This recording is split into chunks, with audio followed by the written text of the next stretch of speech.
All right, we now call on the leader of opposition. Hear, hear.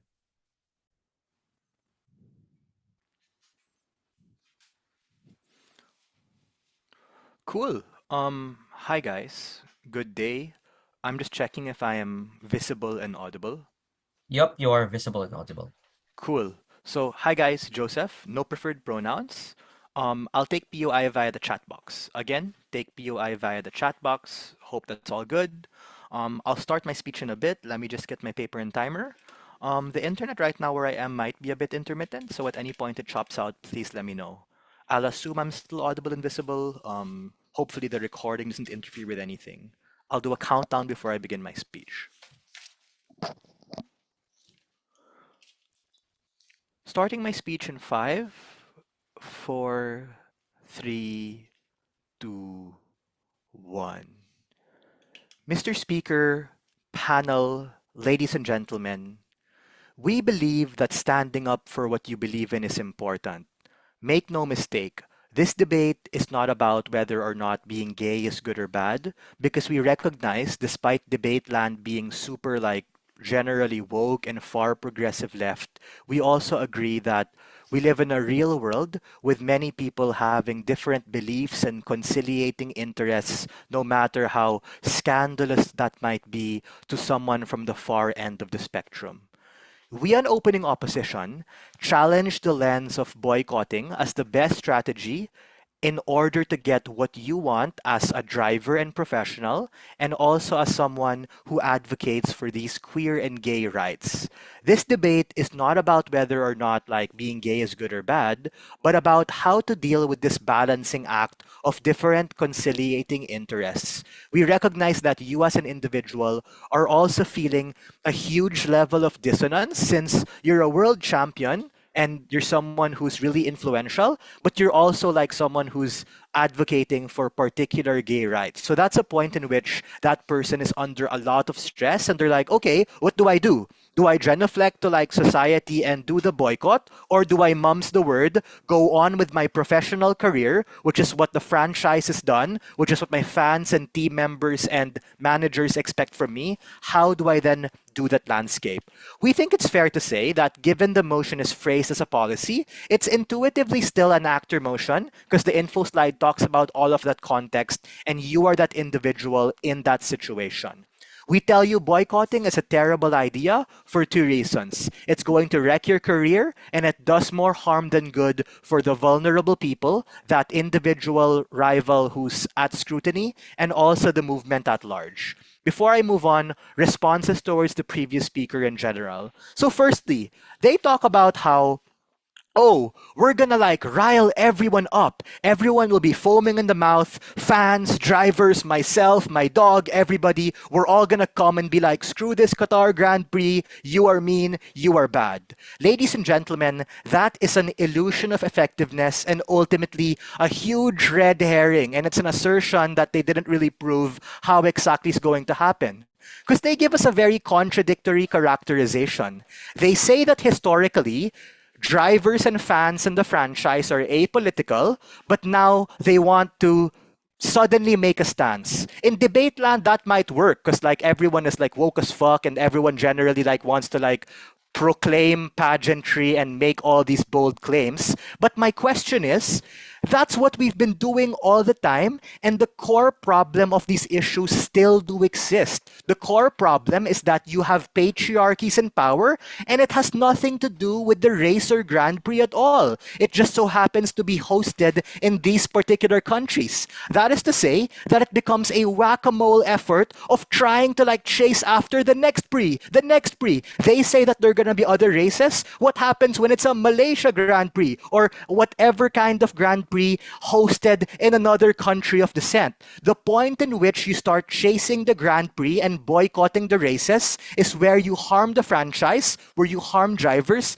and harm the capacity for them to succeed. Because we think that what you should really be going after, and the counterfactual on our side, is that we want to be able to hold these specific countries and patriarchies responsible, because if they can do it for drivers, then they can do it for entertainers as well. This spills over to other facets, other sports, other endeavors, and we think that boycotting, especially with what we've seen, is ultimately a band-aid solution. Now, they also say that, wait, you're already rich, right? Meaning you don't need your nth kind of title. But we think, especially in the sporting community, you're only as good as your last race, right? That's the only reason why sponsors and fans are super happy to be able to support you.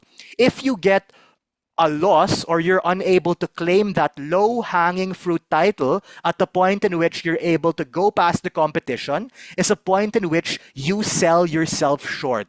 As someone who's worked super hard to get those particular titles, that becomes a disservice. Because we think, yes, these particular values and morals are more important than winning, but you also have a duty to the people paying for you, the people who've trained you, the people who look up to you, the people who are expecting a good season and show, and we think that all goes away. You muddle the sport and you muddle the capacity of people to really enjoy at a point in which the sport, which as they mentioned has been apolitical for far too long, is forced to genuflect in all sorts of complicated political pageantry at a point in which moderates or people on other ends of the spectrum honestly might not give a shit. And we think that you, other drivers, sponsors, and fans shouldn't be pushed to be this bastion of the movement at a point in which they don't consent to this, and at a point in which it might even damage their capacity to help moving forward. Why exactly is that the case? Because we think this is a debate about strategy in terms of what you ought to do, and we think that you should be able to do that at the point in which you're able to secure that win. But sure, CG, go ahead. So your case entirely rests on the assumption that racing in the Qatar Grand Prix guarantees you a win, but that's unlikely to be true given where Lewis Hamilton is in the current standings.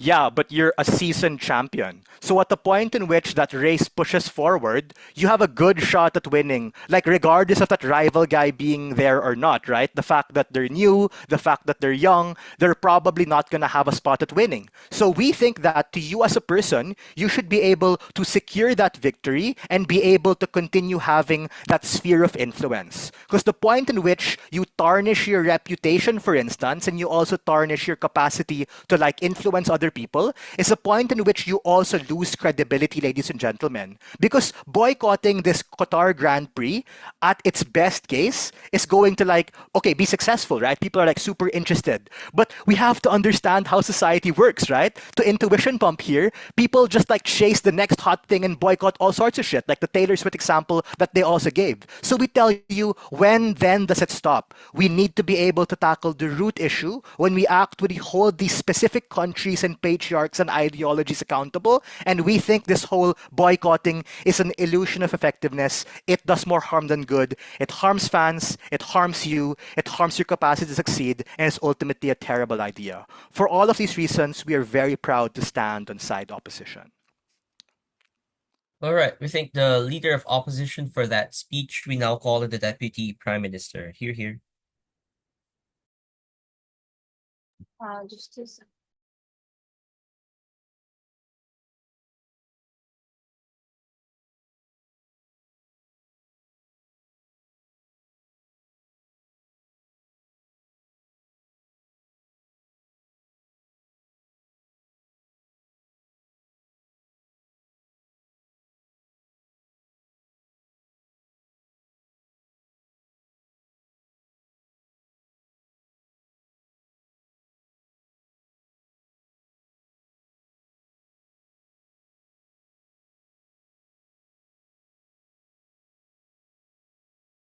Am I audible? Yes, you are. Okay. Just before I start my speech, I just want to request everyone in this room to kind of look up in Twitter or Google about the situation in Bangladesh right now. Because even when I'm giving my speech, my government just called for a mass massacre on the general people. So I would like to request everyone who has the power and capacity to talk about us. Yeah, that's about it. Thank you. starting my speech in 3, 2. Understand, panel, that the world is not as black as white, where people are only chasing sports and its title. Even athletes, even if you think that their only incentive lies in gaining championships, also has a human motivation towards themselves as well, right? You're not just an athlete, you're also a human being, especially a human being and an athlete that's working in something that's apolitical means that you have strong incentive that comes probably internally when it comes to being like an ally for LGBTQ, especially if it's in a landscape that the side OO wants to claim are people that does not really care about LGBTQ concerns and everything, right? If that's true, then I think that the incentive to be an ally is much stronger in your world because your fans are not watching for it and everyone's not watching for it, right? So we tell you that's internal motivation. But a second layer of motivation that I want to posit to you is that legacy, right? We think that every athlete wants to live behind a legacy, and I'll explain that further in my speech as I go along, right?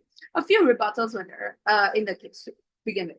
Firstly, they tell you like, understand that this is a real world. People are not as like into LGBTQ rights, or people aren't gonna be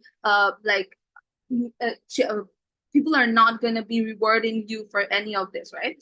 Firstly, understand that we already told you this is a political landscape that looks different. This is 2024, not the 2010s even, where people still think LGBTQ rights are controversial. A lot of brands, a lot of sponsorships, in fact, even align themselves with queer rights, right? Which means that every time June rolls around in a year, these are the same brands that sponsor you as an athlete are the ones that like talks about does queer marketing, like queer washing, right? So we tell you that these brands and these sponsors won't outright be like, oh, we don't support this particular driver when he's taking an ally, when he's taking a stand for like LGBTQ rights, right? That's very unlikely. But even in a secondary layer, I think in this particular world that we live in, a lot of people are more accepted, or probably just coexist with LGBTQ rights, right? They don't think of it as controversial as side opposition wants you to claim, right? Maybe in very extreme cases, but let's not debate in very extreme cases, right? But even if it's at very extreme cases, we still think that the incentive for your own fulfillment as well as to live a legacy outweighs that catering to fans and stuff like that, right? A few things. They want to claim that this is going to absolutely wreck your career because you owe everyone something because they provided you with sponsorships and money, right? And you're going to muddle the game and stuff like that. Firstly, I want to talk about it that you understand you are a 7-time world championship, this is your 8th, right? The moment in time you choose to sacrifice, like even if you choose to sacrifice this Grand Prix, people are gonna know that you sacrificed it because of a human right issue, right? Which means that the power of you boycotting is significantly gonna be greater because you sacrificed something that people thought you would never probably do, right? But also on a secondary level, we want to talk about how people literally look up to you as a driver, as well as people who wants to go into this F1 sports to begin with, which means this new driver who was literally being disqualified for being gay probably looked up to you when they were prepping for the sports, when they were thinking about joining the sports. And a lot of other potential athletes are also going to look up to you when they think about joining the sports to begin with, right? Which means that you also have a responsibility towards them as well, not only your fans. But we told you that the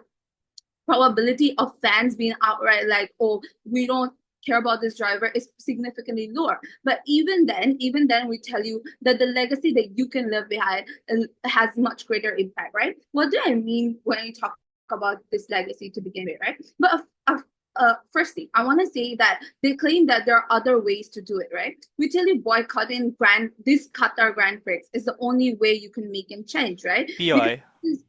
Every other stance that you take to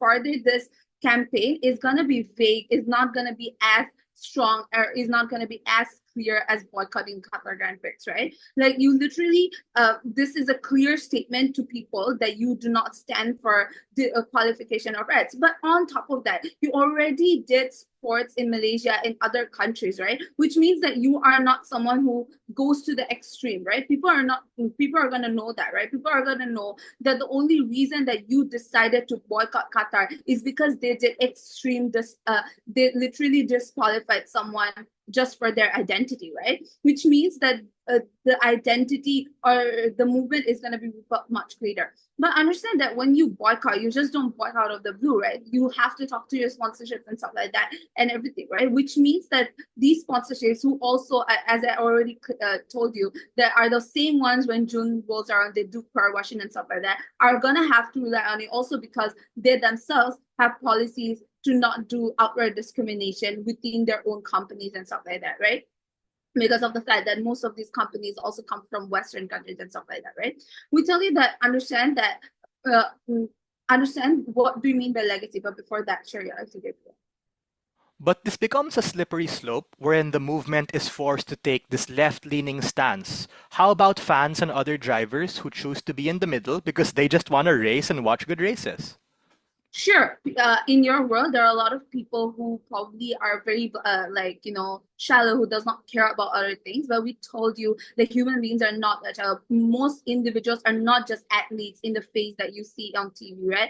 A lot of these athletes do care about things. But sure, maybe a few number of them will be like, oh, we don't want to ally yourself. But I'm telling you that a large number of people are gonna likely to come to you because number one, it's a changing political landscape. But even if it's not, a new driver was literally disqualified for their identity. This is something that drivers are gonna take seriously because it means that they are also gonna be probably affected for their identity, which harms their own identity as well. To protect their own identity as well, these drivers are gonna likely to support you in protection of identities and their own in protection of their own careers as well, right? But also understand, what do you mean by legacy? Legacy is that whenever you leave the sports, when you're like old in 60s, you want people to still remember your name. You still want yourself to be a household name, not only in your fans, but also for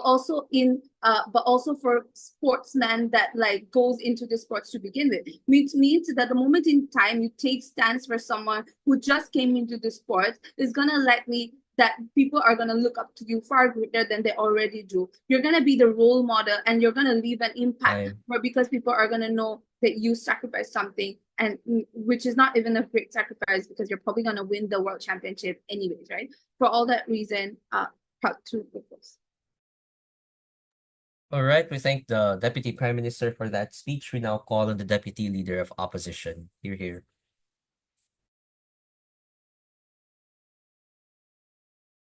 Hello, am I audible? Yes, you are. Cool. I'll take a PYT voice. Okay. I'll start in 3, 2, and 1. Speaker, the actor in this motion by their very nature is a very conflicted and nuanced person. OG frames that this person as if they are capable of being a paragon of virtue for the movement. But we challenge the lens as to that which is true. Why? As is already said in the info slide, you have already participated in countries like Qatar, Hungary, Malaysia, who, ban those types of things. DPM tried to preempt this, but I don't think it was really substantiated that much. What that info slide implies is that even though you do support LGBT rights, you had the mind to still participate in these countries. Furthermore, these countries haven't banned you. And given the nature of your position being a winner of 7 championships, you're probably already too big to fail. So, at the very start, we wholly reject OG's frame. If you stand so hard for these rights, you wouldn't have participated in these prior races beforehand. What does that imply? 3 things. 1, you are in the very unique position of having your interest be protected because of your stature. 2nd, and when that is the case, we tell you that you should use your influence more strategically. We have seen boycotts and movements die in the span of 6 months, a year at most. 3rd, if you truly want to champion the betterment of the sport, you have to choose the hard route, which means staying in the race, doing everything in your power to change things from within given your position, instead of purposefully martyring yourself from the movement. I have 3 things in DLO. 1, why boycotting is unsustainable and why it will likely not lead to any change. 2, why you as an actor have every right to be contradictory and be selfish. 3, why we outweigh all of the other teams within the round. Before that, though, a few key rebuttals to OG. 1. A lot of what OG asserts is dependent on everyone consenting and being on board with the boycott. But as my LO said, there are other drivers and people who make money and rely on this Qatar Grand Prix pushing through. This debate is not as black and white as you, the world champion, or the movement. This is bigger than you, the actor, and me. If you boycott the race, that means a lot of other drivers and people who are gunning for their first title are like as unable to have a shot at carrying their own stake and reputation. We need to understand that this like gay young rival is one among hundreds of other drivers. Why is his interest of paramount importance? Second, DPM misreps my partner. We aren't saying that these interests are not important or that no one even cares about them. We are saying that people, companies, brands should not be forced to be taking a stance. Boycotting in and of itself is taking a stance and is unstrategic for the race and the franchise as a whole. Why? Because you fragment the movement and wreck the entire season. People want to see good races and competitions. That all goes away when the pre gets absolutely destroyed. CG says, "Oh, there are other racers." But when will this stop? This is a slippery slope that pushes the entire F1 franchise to shift to the far left. This alienates moderates and other people from the political spectrum. This makes poor sportsmanship, and overall inclusivity. More on that actually in a bit. Thirdly, DPM assumes that everyone's going to, no, I'll take you later. DPM assumes that everyone's going to support you, but that contradicts what PM said.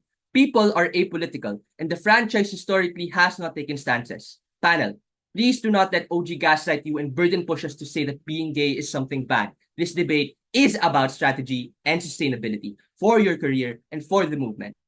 The other methods, aside from boycotting, are better since it tackles the root cause, which is the patriarchy. As what my partner said, right? Not taking a stance is also taking a stance. We are able to sneak and forward our agendas to the other countries through influencing legislation or other tactical grassroots methodologies, as you can have when you're like one of the top people in the sport. Plus, boycotting legit does not work. Like, will they change their mind? Will they magically accept those people? Probably not. Lastly, OG's entire extension assumes that the legacy that the driver wants to leave is dictated by the far left and their ideology.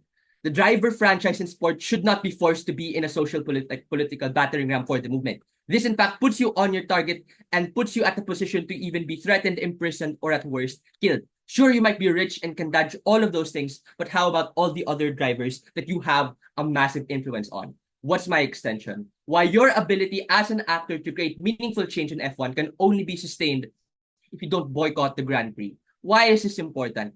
If this is true, this serves as an alternative and better means of fulfilling the standards that government wants without all that backlash. Why don't these boycotts work? 3 reasons. Firstly, it creates an illusion of success. This is like kind of similar to what my partner said. Why? Let's be clear. F1 as an organization is already for the very, very, very rich. Like these Middle Eastern countries put a stake in these Grand Prix because of their exclusivity. What this necessarily means is that even as one of the top racers in the world, F1 can just wait until all of these things blow over. I know that seems unlikely, but panel, we literally have a child rapist in the Olympics right now. If you think public backlash can change these highly institutionalized things, you very underestimate their power. So what you're doing instead of this is creating backlash and uproar that, sure, we might agree, does put a lot of pressure in those things in the short term, but afterwards will fizzle out just all of the other boycotts in the past, of which we can't even remember now, right?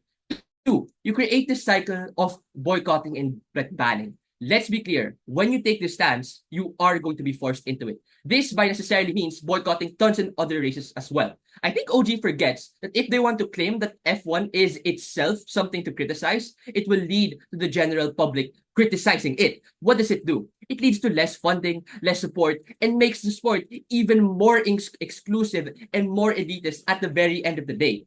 Furthermore, the next time you enter a race that even holds a bit of anti-LGBT, you will now be criticized for being hypocritical. Given the nature of the Grand Prix, they'll probably have even more competitions in the Middle East. This literally cuts your chance of like winning your 8th race by a lot. All of this is important as we agree that legacy is important. That's precisely why we don't think that this isn't in the interest of the actor. So, what should be our comparative? I don't think it's fair to assert that our side is burdened with keeping quiet and having no comment on the thing whatsoever. Two reasons. Why? You're no megastar, dude. No matter what Qatar might say, you have the pull to rake in money. So which means they kind of have to keep their mouth shut, at least to you. Secondly, let's not act like this is the first time you are sacrificing your morals. You're raised in Malaysia, you're raised in Hungary. Don't buy into their frame. What we are saying as a counterfactual is quite simple. You can condemn the state that the race is being held in. You can condemn Qatar. You can probably have all of that public uproar to a lesser degree. We think it's also perfectly reasonable to use your position of influence in the frame of this. Regarding the emotional aspect of actor, you can show support for this young person. You can do all of those things without needing to boycott him. For all of those reasons, very proud to oppose. All right, we thank the Deputy Leader of Opposition for that speech. We now call on the Member of Government. Here.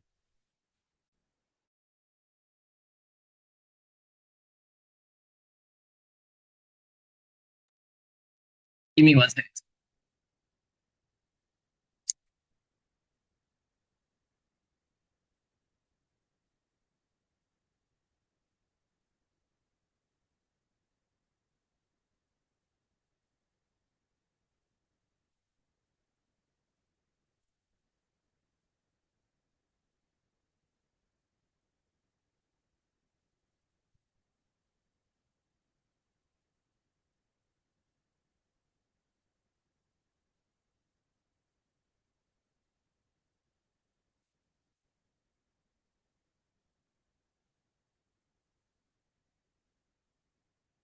Okay, am I audible and visible? Yes, you are. You guys in the chat. Cool. OG's case in this debate misses a key mechanism, which is the question of why are boycotts likely to actually be effective and successful at getting change. The extension from closing government is going to explain to you. We're going to give you structural reasons to explain to you the incentives of Qatar, to explain why this boycott will result in Qatar relenting and letting the gay driver compete at the Qatar Grand Prix, the upcoming Qatar Grand Prix. This beats OG because A, all the outcomes they talk about with regards to legacy are dependent on first getting change, because without that kind of success, you don't actually have legacy. But secondly, OG says you get fulfillment from advocacy. We think you get even more fulfillment from the success of getting change and the dopamine that you get from that, which is a larger benefit. This also then beats OO, because OO says that boycotts are ineffective.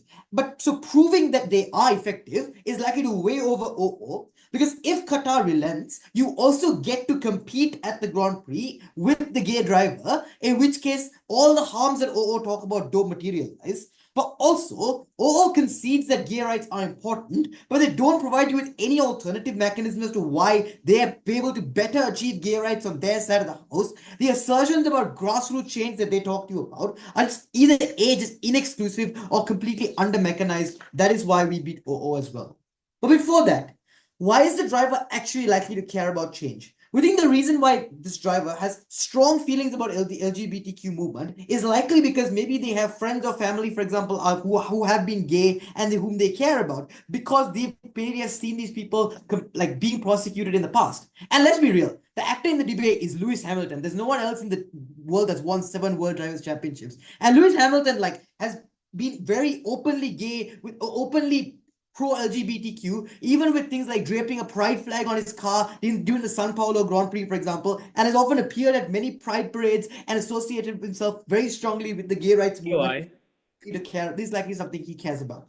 But this is also different. But the reason why he was willing to compete at Grand Prix in countries where gay people were victimized before was because I think this is a structurally different thing, right? In that even when he competed, the difference here is that now the conservatism of these conservative countries is directly affecting somebody that he viscerally cares about, somebody who potentially, like the gay young driver, who potentially looked up to him and potentially he has an emotional connection to. And given that, I think it's more than fair for him to take aggressive action against Qatar, for example, and at the point of which it's somebody he cares about that's actively being.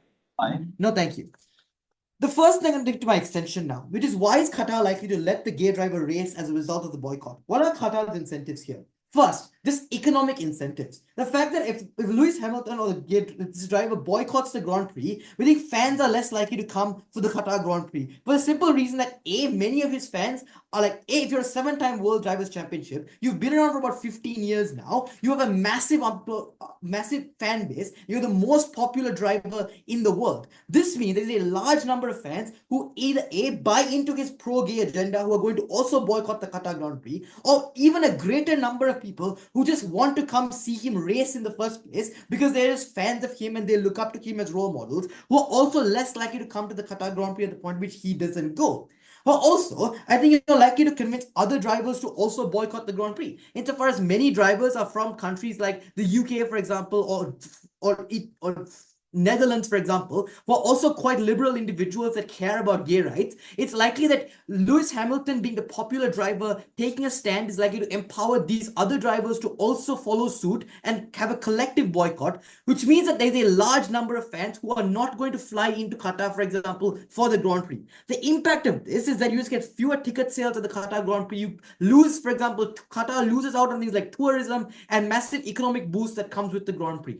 These are things that Qatar cares about, because hosting a Formula One Grand Prix is an extremely expensive thing. You spend billions of dollars building the circuit and building the infrastructure, and now the point at which you are less likely to get a return on that investment as a result of this boycott, you are likely to relent.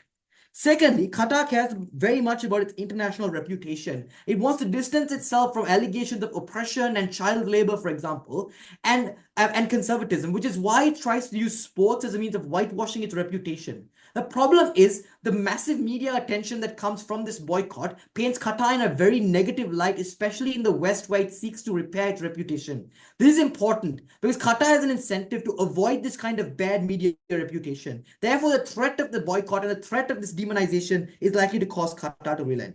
And we've seen this happen before. When Qatar hosted the FIFA World Cup a couple of years ago, it relented to public backlash and allowed openly gay footballers to participate within the FIFA World Cup because it prioritize these economic incentives over their political incentives. So moving on, I'll take CO.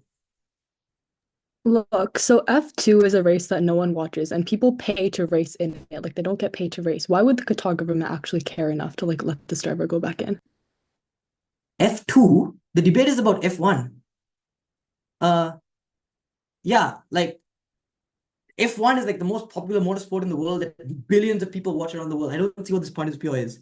Okay, so what's the importance of this change that we're talking about? So firstly, so obviously at the point at which you have successful change, you get massive amounts of fulfillment from that, right? The dopamine of success that comes from it means that you're likely to feel a greater level of fulfillment than you would from just advocacy. It makes you feel like you are actually able to accomplish something meaningful, and that sense of accomplishment is likely to be important to the actor. Secondly, at the point at which you are successful at convincing Qatar to relent, it means that you no longer have to boycott the race as well. Because as long as Qatar lets the gay driver race, you no longer have to boycott the Grand Prix. The point here is that you don't have to actually boycott the Grand Prix. The threat of the boycott is likely to get Qatar to relent, at which point you can then race in the Grand Prix and have all the benefits of racing, like having your sponsors, having all these things, are still going to materialize even on our side of the house. But thirdly, I think it's also that this is likely to send a stronger message to other conservative countries as well. At the point at which, like, other conservative countries like Malaysia, for example, where to suggest that if they choose to, for example, restrict this gay driver's participation, and they can face this kind of massive boycott. This is important because it draws international attention to, for example, the FIA giving their hosting rights to conservative countries that are anti-LGBTQ. They are, for example, less likely to do this, or conservative countries are more likely to make kind of exceptions for gay drivers in the future to avoid facing these kinds of boycotts. At the point at which a prominent person like Lewis Hamilton takes a stand against this kind of LGBTQ oppression is when the world looks up and thinks, that's why we're very proud to propose. All right.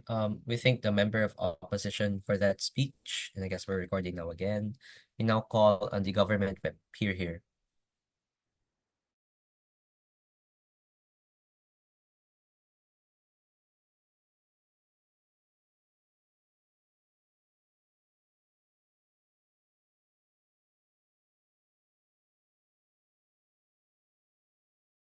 Go for it.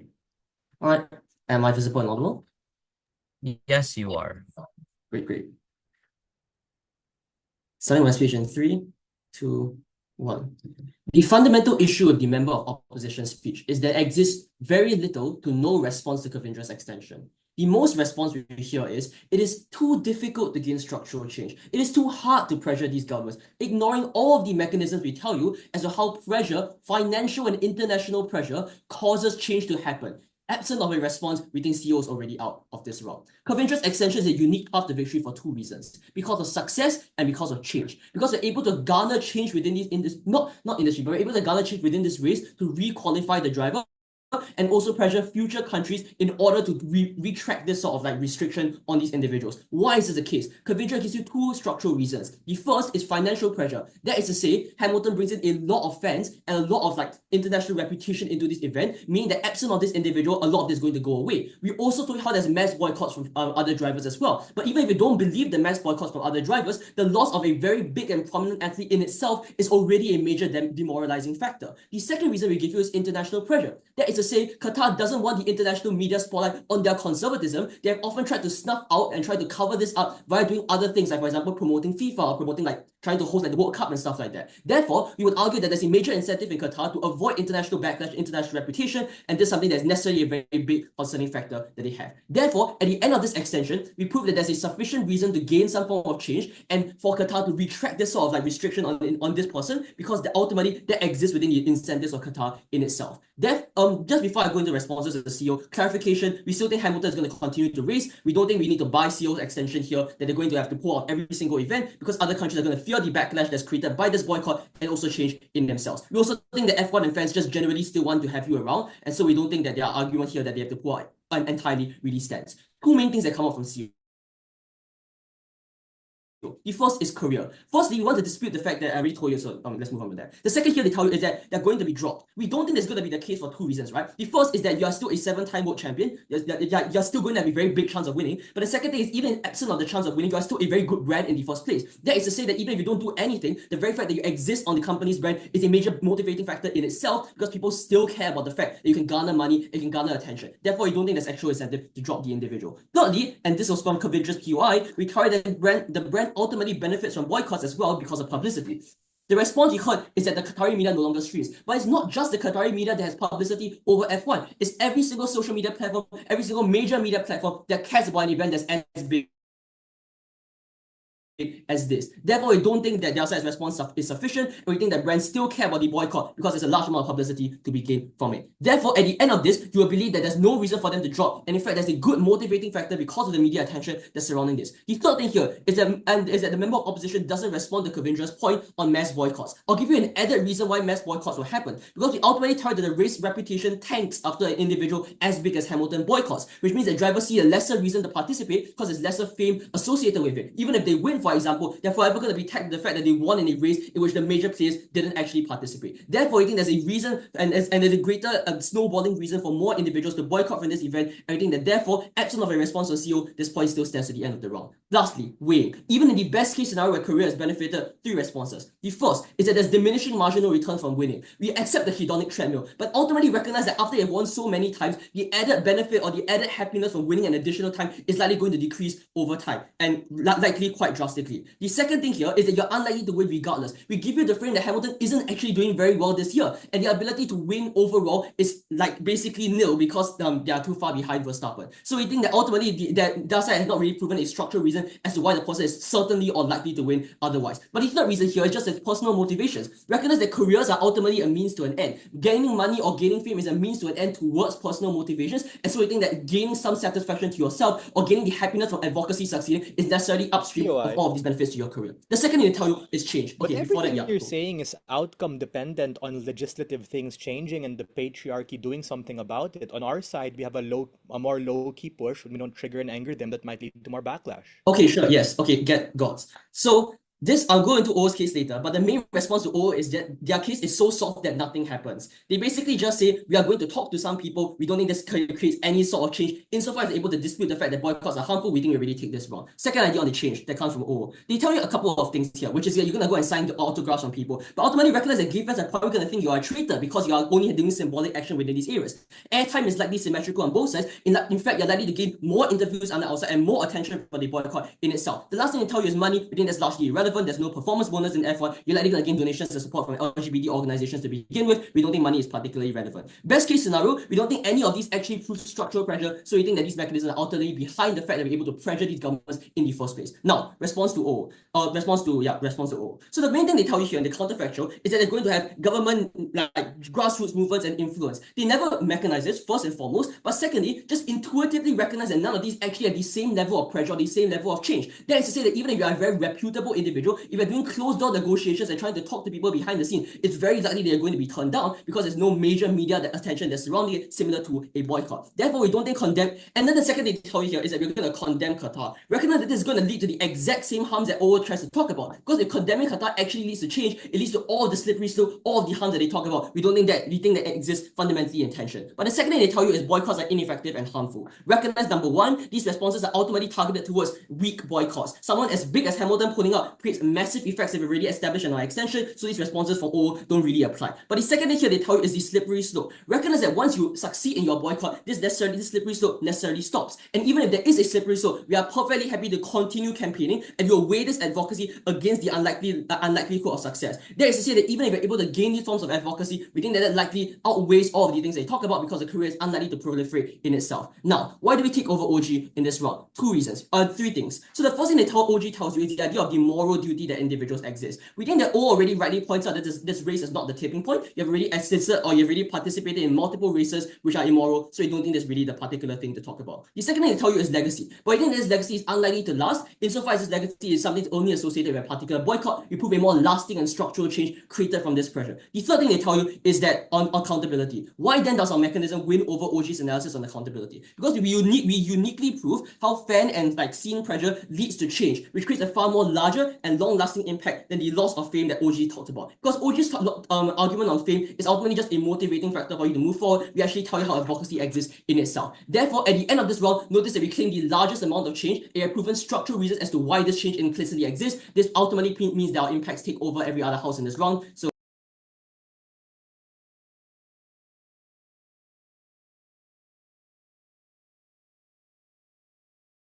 we thank the government whip for that speech. To end this debate, we now call on the opposition whip. Hear, hear.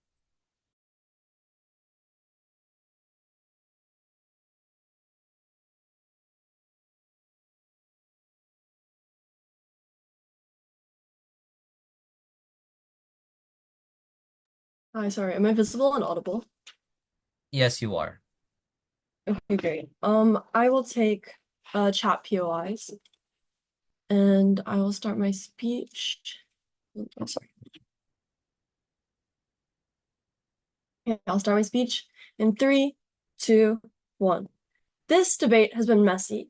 I think the key problem here is that from the get-go, opening does not actually tell us two key things. Firstly, what is the likely comparative on opposition side? Well, how are we actually going to solve this? Victoria ends up telling you this from the get-go, how we have some pathways towards change, whereas OO just asserts that you can condemn homophobia. But then secondly, OG gives us this flimsy principle about fulfilling your duty to care towards your community. I don't exactly understand how this is going to help anything, because you're not going to be able to fulfill your duty if you cause harms to other drivers, other queer individuals who end up being hurt by the fact that you mobilize a boycott that won't necessarily work into the long term. And now these people are out and they'll be disqualified. Anyways, I think the key point here is that opening does not take any part of this case. Then, what am I going to do in my speech today? I'm going to go over why we beat over OO, and then responses to OG, and then finally onto CG. But first, I'd like to do a clarification.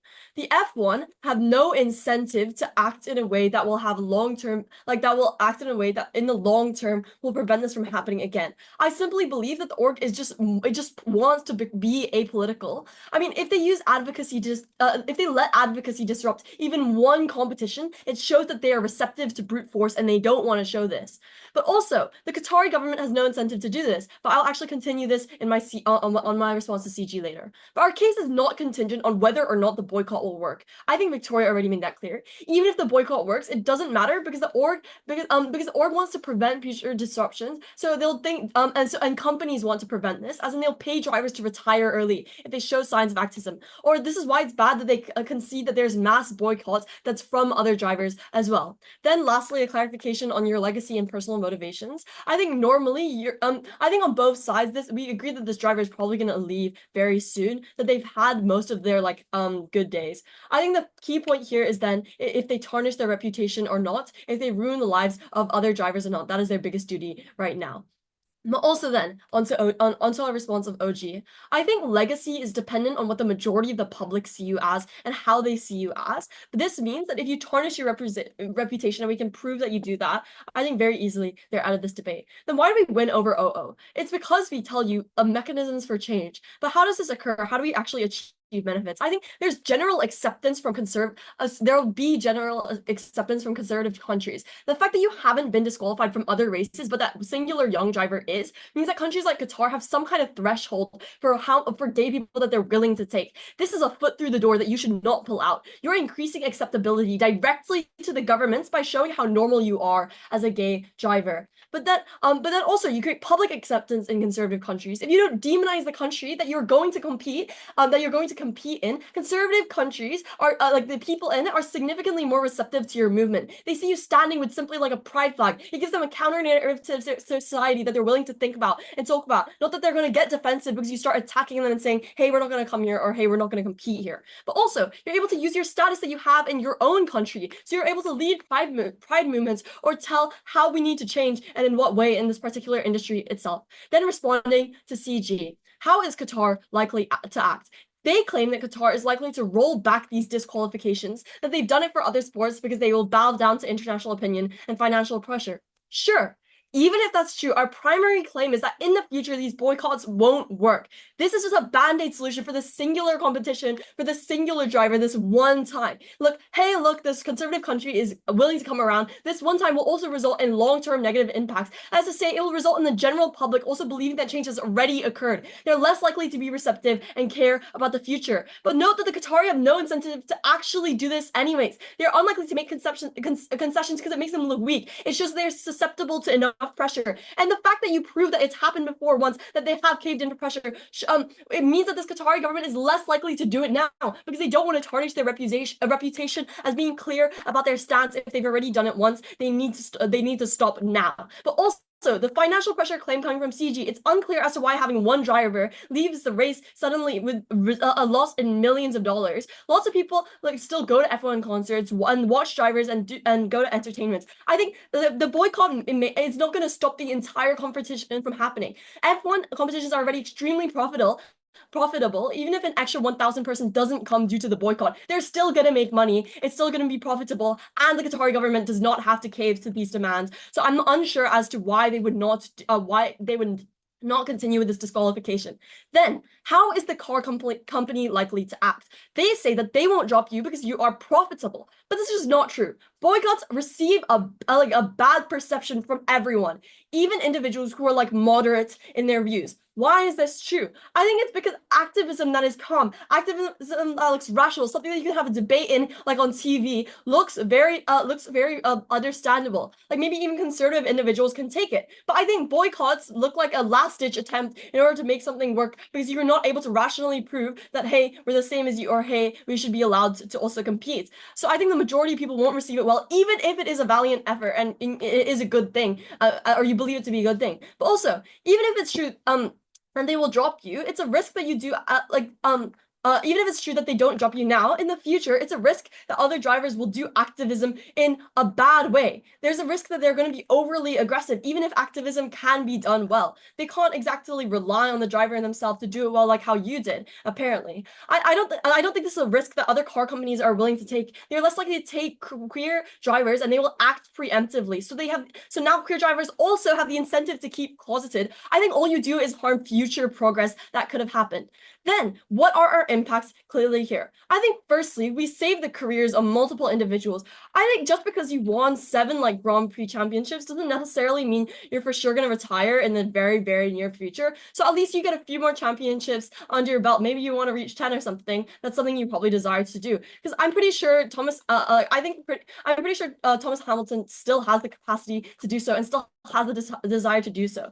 But also, I think you also help your perception in your own community, as in other drivers don't feel pressure to take a political stance. But the key thing here is that these drivers don't need to also face backlash from whoever they are. Because note that no matter where you are, you'll either see backlash for not being in support of the LGBT community or being in support for the LGBT community, because you are standing in the threshold between two different political views.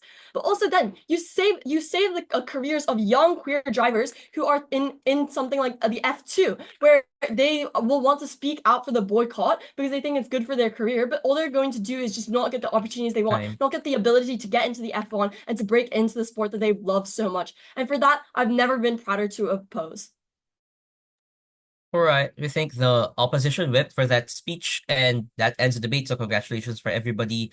You may now cross the house and return to the main room while me and the panelists deliberate in this room. Thank you so much. So everybody, please exit the room. Thank you. Thank you. Thank you. Thank you for the debate.